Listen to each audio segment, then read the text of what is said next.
What's up, everybody? Hey, Shawn. Hey guys. Hey, thanks so much for joining us. No problem, man. Thanks for having me. Absolutely. Really excited about today's episode. We're here with Shawn Caffrey, CGC Senior Grader of Modern Comics. Really excited to have you here, and especially for such an amazing cause. Absolutely. So before we dive deep into CGC and also the charity auction, maybe we could take a little step back and talk about your collecting history and, what are you most passionate about collecting, and do you collect anything outside of comics? I do. It's funny. I kind of, like you guys too, I can see in your background, I kind of collect a gamut of everything from movies to movie props, artwork, cards, comics, the whole thing. So I love all of it. Once you start with one, it's hard to just stick with one. Yeah. Addiction, you can't stop, and it leads to the next thing. And now that I'm in my 40s too, I'm starting to get even further into my nostalgia factor and starting to buy my childhood, which is amazing. I love every minute of it. So I love this hobby. I love all of the hobbies together. If people told me 2 years ago you'll be collecting VHS tapes, Shawn, you're gonna love it, I'd say you're crazy. Yeah, isn't that right? No, I just got VHS tapes back, and I'm like, I couldn't believe it. My kids don't even know what VHS tapes are. Yeah. That's wild. That's crazy. And you're mentioning that you're a pretty big Turtle fan.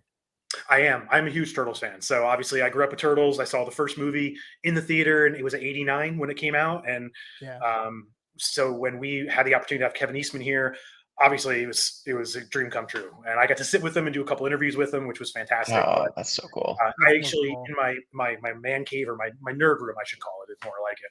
I got like a whole Turtles section where it's kind of like my shrine to my childhood love for Turtles. Oh, that's so cool. Yeah, we've gotten to meet Kevin Eastman a couple times, just at signings, very briefly. But the last time that we got something signed by him, I think it was at New York Comic Con. We got some signed first print VHS tapes of the Turtles movie, and we brought it up to him, and we're like, "Hey, can you sign our VHS?" He's like, "Oh yeah, you want me to open this up for you?" And he's like, yeah, so funny. Yeah, it's so fantastic. Yeah, and we actually had a chance to have Tom Waltz on recently too, because we're a big fan of The Last Ronin. Yeah, he's so awesome. It was such a blast talking to him, and I had to do a small flex, Shawn. I got to show you this. Oh, a 10.0! Look at that. Yeah, nice. That's I saw this one. These pop up maybe once a year. I always keep an eye open for these, and I was able to snag one from a seller, and it was really cool to have a chance to own one of these. It was a good chance that I probably graded that one. So that's awesome. That's so cool, man. What actually that brings up a question I've always thought about: the difference between a 9.9 and a 10. I mean, how would you really define the difference between a 9.9 and a 10 graded comic? It's a good question. My best way, the kind of easiest way to describe it is, if you kind of get a feel for what a 9.6, 9.8 looks like, it's a book that has some minor defects. Now, when you see a 9.8 that has some minor flaws, that maybe like 1, 2 non-color breaking spine stresses, you compare that to a book that's a 9.8 that can have 1 color breaking spine stress. That other one, it'd be fair or be unfair to give both of those a 9.8, because one has a more major defect than the other one. So technically, that would constitute going up 1 to a 9.9. So you have 2 very minor flaws versus 1 somewhat more significant flaw. And then the same thing for a 10, but except a 10 has 0 of that, has none of it. So whereas a 9.9, you can have a super minor flaw to it, a 10.0 is perfect. Sharp corners, tight spine, no indents, no folds, no nothing. And which is really hard. It's really hard. So I'll give you an example. I do some of the bulk pre-screens too that come from publishers, and I've graded, let's say, 5,000 copies of one book I've gone through, and we've only pulled maybe 20 10.0s. So depending on, it's got to be the perfect storm of production. You got to have square bounds, cardstock covers, that kind of thing can really attribute to a book's chances of getting a higher grade versus, let's say, it's got to be shipped properly. Marvel's paper stock is a little different than some of the other, like IDW's paper stock. So certain books tend to grade a little higher because they're kind of manufactured mints, so to speak, and it's That's a really good point. And actually, those numbers you mentioned pretty much are identical to the Lost Ronin, the first issue. It was about 4,000, 3,000 or 4,000 graded comics. It's about 2010s. And you look at that book too. That book's a thicker book. It's got a heavier stock cover. It's a square bound. And then it's IDW, and like the quality of those books are made differently than some of the other 8-wrap, cheaper kind of paper quality books that are stapled together. And I loved how they decided to go oversized, like the originals. What Yeah. move on their It doesn't fit in my stack of slabs though. That's the issue. That's the only problem that people had is that, you can't put it with your other modern books because it's too damn big. Yeah. Unless you get the whole series, then Yes. you stack them up. But So I think that's a great transition to our next question. Could you tell us and help inform our audience a little bit more about your role as the CGC Senior Grader of Modern Comics? Yeah, sure. So, I can start back in the beginning it'll kind of explain kind of the process and steps of everybody. So I was hired back in October of 2000. So I've been with the company for quite a long time. What you do is you kind of start out. If you have a base for comics and a love for comics, you can actually train to become a grader or a final grader. So one of our first base graders, you would call it, would be someone that would initially get the book. And when we get the books, they literally just have a barcode on it. So you have no idea whose book it is other than just the information that's right in front of you, which is a barcode number, and then the book itself inside a bag and board. So as a first base grader, your job would be to make sure the book's complete. If there's coupons inside, make sure everything's there that's supposed to be there. If it's an 8-wrap book, if it's a 32-page square bound, all those pages have to be intact and in there. And if there's things wrong with the book, we have an inner way of communicating with the next step grader by putting in what we call grading defect notes. So we'll input in our system, bend top left, front cover, spine stress, coaster stain or ring stain, bottom back cover, that kind of thing. Because some of the older books, it's kind of interesting to see that people would rest their sweaty beverage right on top of something. So they ruined the end table, but then again, they ruined a book that's now worth 5 figures. So. And it would have been 6 if they didn't do that. Exactly. But over time, once you get to kind of learn, and when your grading kind of falls in line with our standards, we have a set system of standards based on current defects. Once they get to a certain level, once you get to kind of a certain, almost like a mastery level, then you can move up to a final grader. And what that means is that as a finalizer, that means that the grade that you input is the final grade of the book before it goes out the door. Which is it's a big responsibility. You want to make sure that you're doing it right, and then that really the grade is the right thing for the book itself. And that's the cool thing about CGC is being impartial. We're a third party. We have nothing to do with the customer, what money they make from it. So we just grade the book for what it is, and it's and that's based on the condition itself. Yeah. And so that's what I do. So as my job as a senior grader is I do all of that. I'll finalize all the books, but also education. So I'll have classes. I kind of teach the new generation of graders coming in, and we go through the whole educational aspect, teaching them what defects do to books, how much certain defects count against a book, and some things that you can do on a mathematical scale, but some things are learning kind of it's an art form too, because it's kind of like you have to factor in the eye appeal as well. So you're not going to grade a book that just came out last week the same way you would a book that came out in 1932. Yeah. Right? Learning those subtle nuances is something that takes time. Yeah. Obviously, like the personal touch is very important. But I'm curious, like, have you guys integrated technology in any way for like imaging to like do like preliminary grading before somebody actually comes in in person and takes a look? Not so much for the grade, but more for the data entry, the database system that we build. Mm-hmm. So we have scans. Whenever I pull up a book on the grading screen, we'll have a picture of the book. So with the modern market today, there's so many variant covers. So it's really important to be able to correctly identify every book for what it is properly. So we have pictures on our screen that we can match up all the information with all the details. And then after that, we offer a really cool service free of charge now for all the customers is we scan in all of their books, front and back cover, before we ship them out. So everybody, when you look up on your barcode, you can see a stock image, or not a stock image, but the actual image of your book, of your comic, of your comic, front and back. So you can use that for if you're going to sell it, or just use it for your own personal use, whatever you may use it. And so on that aspect, we've integrated technology. A lot of the stuff, we're still working on different ways. I'd love to be able to incorporate, the digital comic aspect of it with the books. We did a certain deal with an Action Comics 1 that sold years ago for, I think it was over 2 million, that we had a QR code on that you could scan it, and it included a video of somebody page turning through the action copy. So stuff like that. That's but so cool. Again, it's all going to take time, and as long as we're just keeping consistent with what we're doing, that's what the most important thing to us is. Awesome. Yeah, absolutely. Yep. Yeah, we I feel like we talk a lot to our audience about like, why we as like collectors and investors get our items graded and why we think that's important. But I'm curious, your perspective as a grader, why you think getting, comic books or really just any type of collectible, why it's important to get them graded. You know, I look back on when I first started with CGC and, buying comic books off of eBay. I mean, let's compare it to the Wild West here, to be honest with you. Yeah. Without grading, I go on eBay and they advertise a book for, near mint. And I get in the mail and it's a piece of garbage. And I'm like, Right. wait, a near mint. This is not even, this is a near miss, more like it. Yeah. It'd be like 3.5. So I think in that aspect, as far as making it safer for buying and selling, I love that what the third party grading did for that. What CGC came in and kind of changed the face, the whole format of comic book collecting, buying and selling together. And not only that, but I think also for the collectors too, longevity, preservation. I think that's an important thing too. And honestly, I mean, if I showed you pictures of my nerd room at home, I display my comics. CGC's cases make really cool displays, so I put my stuff right on this. I love it. Yeah, I absolutely love it. Agreed. Yeah. Yeah. I think it looks way better in a case than it does just sitting raw, in the back of the I board. agree.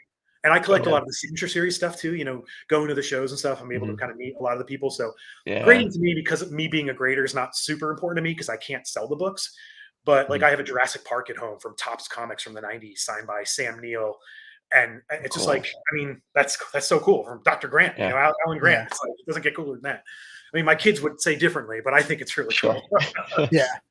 It's been such an important process for collectors to understand differentiating value, especially for as the grading process, and it creates legitimacy as well. Being able to identify something and see, okay, I know this is authentic, I know it's real and authentic. That's probably more important. Authentic. And it's especially being able to track past sales. That's been really awesome. Like going on Go Collect or GP Analysis, and being able to track past sales, understanding market trends. I mean, there's so many great things about grading collectibles. It's really awesome. It's cool too. Speaking of the GP analysis and stuff like that, that's something you never had before. Is you can insure collectibles now, because now you have that system that's set in place where you see what the value is, because you have businesses or companies that keep track of the online sales. So it used to be where you never know what a book was worth. It's only worth what somebody's willing to pay for it. But now you have that set in stone that, I know that I have a, Marvel Spotlight 5 that in whatever grade sells for X amount of money. You know that for a fact. So helping you insure your collection in case you, God forbid, you have a fire, or, selling, you kind of know what to expect. And that safety net's there, which makes it really, really great. Yeah. Totally. Absolutely. And actually, I have a quick question. If I wanted to get this graded, and I've always thought about this for a while, if I wanted to get this, signed by either Tom Waltz or Kevin Eastman, is there a process that I can guarantee that I would get a 10 back for this one? Unfortunately, there's no guarantee, but what I would recommend, if you waited for one of our advertised in-house signings, you could send that to us in the case. And then if you did that, one of our employees would take the book out and then properly put it in a window bag safely for a signing. So it really depends on how you handle the book. But unfortunately, once it's out of the case and and it's a 10.0. Yeah, that's a huge gamble. I wouldn't take that risk, buddy. I wouldn't do that. I'm sign the case. Got it. Yeah, just sign the outside of the slab at that point, honestly. Yeah. Just get a JSA sticker on it. It's close enough. I've never actually asked someone from CGC this question, but I've always presumed that there's no way you can guarantee. And I understand, you take it out. It's finding the elements at that point. So because there's many factors that are involved once the book's rebagged. First you got to crack it out, which obviously with us having people here that are trained to do it, it's safer to have a CGC employee do it. But at the same time, once it's raw, it's still exposed to the elements, and then it's going through a signing, so it's being handled by an artist. And I've seen people, unfortunately, that wear watches that press their hand on a book, and when they sign, the watch band indents. So you never know what's going to happen. I think it'd be healthier for your own mentality to buy another copy raw, and then I think you'll sleep a lot better knowing that your 10.0 is still 10.0. Definitely. Yeah, definitely. I even have an example. I bought a it was a 9.8. I think it was either Moon Knight 15 or 25. I forget which one, but I bought it as a 9.8, graded, and then I got it signed, and then it came back as a 9.6. Okay. So it's it happens. So it's just like you never know what's going to happen during the process. On a book like that too, the spine, with it being so, even in a bag and board, all it takes is just that little bit of pressure on that spine edge, just you pinching, or anybody just holding it the wrong way, and next thing you know, it's a defect that breaks color and is enough to bring that book down from a 9.8 to a 9.6. Yeah. And not saying, I'm not sure if you did pressing and cleaning, Spencer, but that's always, I always try to encourage people to press and clean. I think I did do pressing and cleaning, to ensure the best grade possible. Would you agree with that? to always try to. It doesn't hurt. It really doesn't hurt. Yeah, especially if it's a valuable comic. Exactly. Yeah. Or you're just trying to get the best grade possible. Yeah. Totally.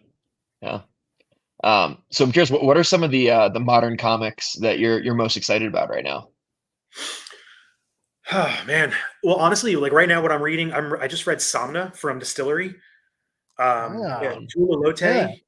Her art is absolutely amazing. It's like this kind of, it's adult oriented. It's like folk erotic horror. It's really cool. Whoa. Interesting. I read anything. I'll read anything. Yeah. One of my favorite books right now I'm reading is from Skybound. It's called Dark Ride. Kind of like if Disney World was a horror themed amusement park. It's kind of neat. And like all your characters are like monsters and stuff. I'm big into the horror stuff. So yeah, that's awesome. Cool. Wow. Being a grader, I'm kind of exposed to everything. So I can't narrow it down because I love all of it. It's just, there's some cool stuff. I'm actually a big James Tynion fan. I love James Tynion so much. My favorite writer, hands down. Everything he writes, I will read it. He's just absolutely amazing. Every time I go to New York or San Diego Comic Con, I always bring his comics to get signed by him. And that's always. He's always doing free signings. He's such a nice guy. He's awesome. Yeah, what a gem. Yeah. Department of Truth, definitely up there for me. Department of Truth. So good. Nice House on the Lake. Nice House on the Lake. I'm trying to think of. What's the Blue Book? The UFO abduction one. Oh, is that a new one? It's a newer one. I'm trying to think of what it wow.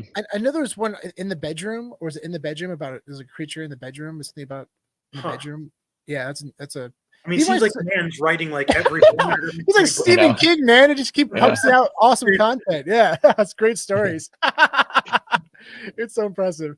But yeah, that's really cool that you're into horror. We're big horror fans ourselves, and actually, Kevin, the third co-host of the podcast, is a massive horror fan, especially for film. Oh, nice. Horror fan. Yeah. Well, he's a huge fan. We talk about the horror stuff because my first VHS tapes that I got back graded were Critters 1 through 4. Oh, cool. Nice. I'm so into. So that's awesome, man. I'm so into that kind of stuff, and like Night of the Creeps, that kind of stuff. The 80s horror genre is kind of like it's my favorite time period. But that's so cool. Critters was. Everybody's like, "You want this graded?" I'm like, "Absolutely." I just got a Critters 3 graded actually. Oh, did you really? Yeah, because that's the Leonardo DiCaprio first appearance. Yeah.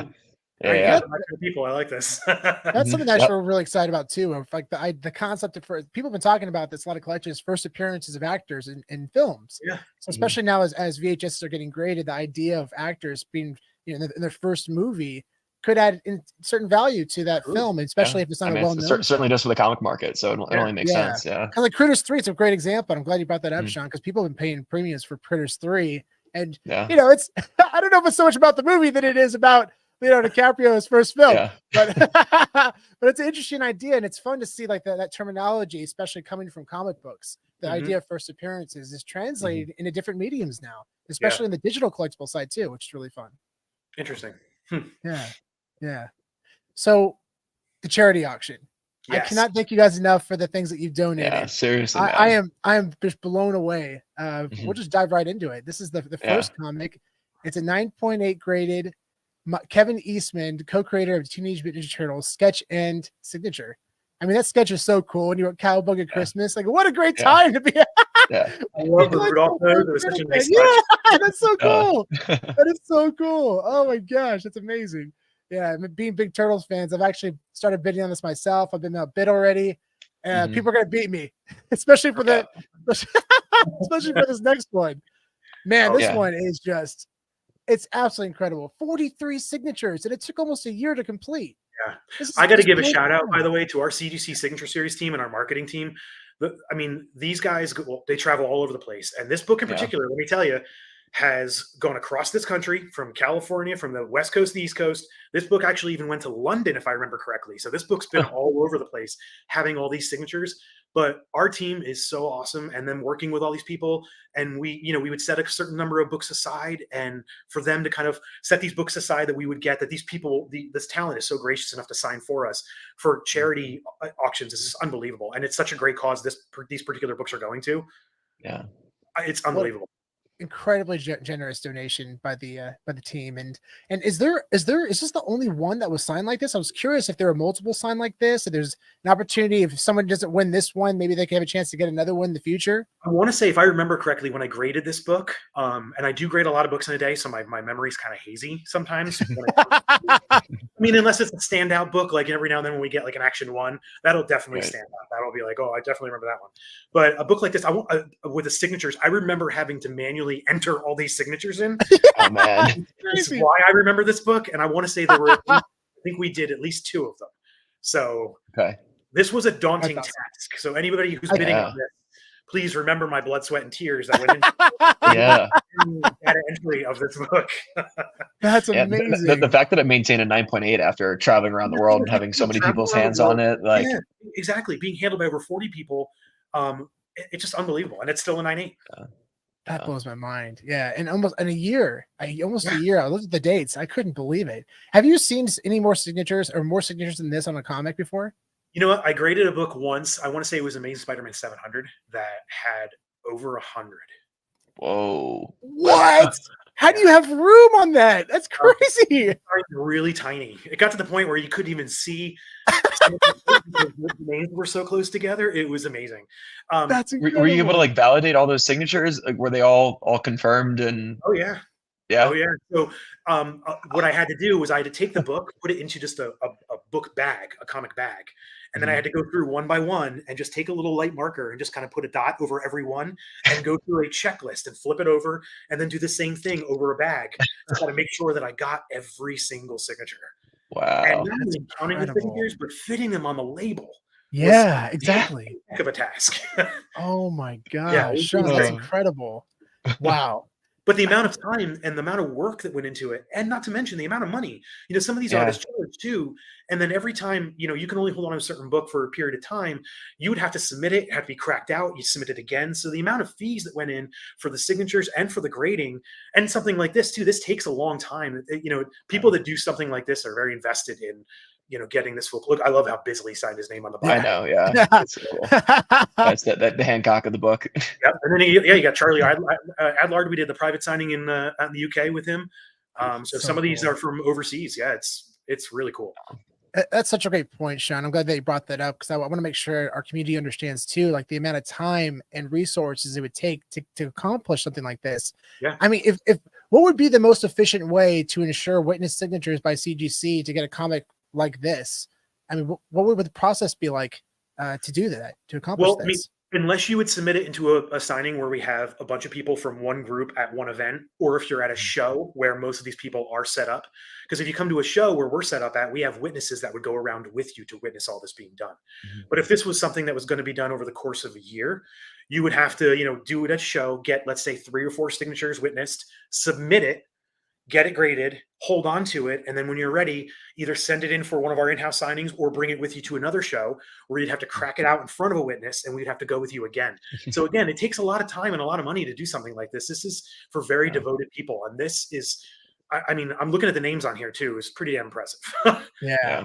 Because the second you leave, you do have to get it graded, and then you have to crack it again if you want to get it re-signed. Yeah. Correct. Okay. And if you crack it and you've cracked this book outside of one of our witnesses, then it'll make the signatures null and void. It's got to be done in front of our witnesses. That's how we can maintain our 100% credibility when it comes to everything that's in our 6 series label. Yeah.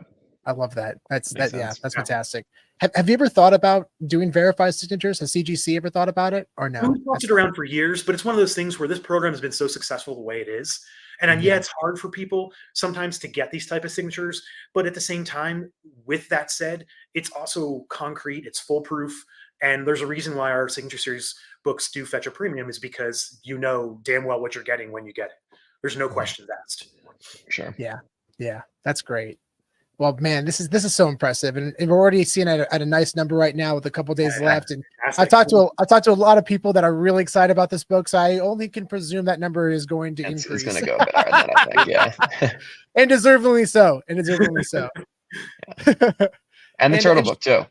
Oh, of course, yeah, absolutely, and the turtle book. And Shawn, if our listeners wanted to get comics graded by CGC or any collectibles that are under the program, what would be the best process to do that? You can go to our website, cgccomics.com, and we have all of our affiliates there too. Our VHS, our trading cards, our coins, our paper money, all this stuff is there. And you just click on the links, and you can just fill out an online submission form with your book, and then you print the form up, and then put it in the mail, mail it to us, and then depending on what tier you pick it, if it's through modern or if it's a vintage book, every tier has its own different turnaround time, and it'll go through that allotted turnaround time. The books will be graded, encapsulated, and then mailed back to you. It's quite simple. Yeah. Perfect. Yeah. And everyone out there, will make sure to include those details down, or that information in the details down below, along with CGC Comics social media accounts. Make sure to follow them as well. And Shawn, I can't thank you enough for coming on today, man. This has been a lot of fun. Yeah, guys, thank you so much for having me. This is a great cause. So people, remember, as you're bidding, think of all the blood, sweat, and tears that came out of the CGC Grader. Well, and also combination of the cause it's going to. And a big shout out to the First Responders Children's Foundation and all the hard work they do. And 100% of the proceeds of these collectibles are going to go to their charity. So awesome. Very awesome. Yeah. Great thing you very guys are doing. Thanks, Shawn. Thanks so much. And tomorrow, everybody, just so you know, we're going to be doing a live stream tomorrow and showcasing every auction that's going to end. And we're going to stream it live and just go through the process with everybody. And very excited to see where this all goes. So thanks again, everyone, for joining, and we'll see you on the next one. Yeah.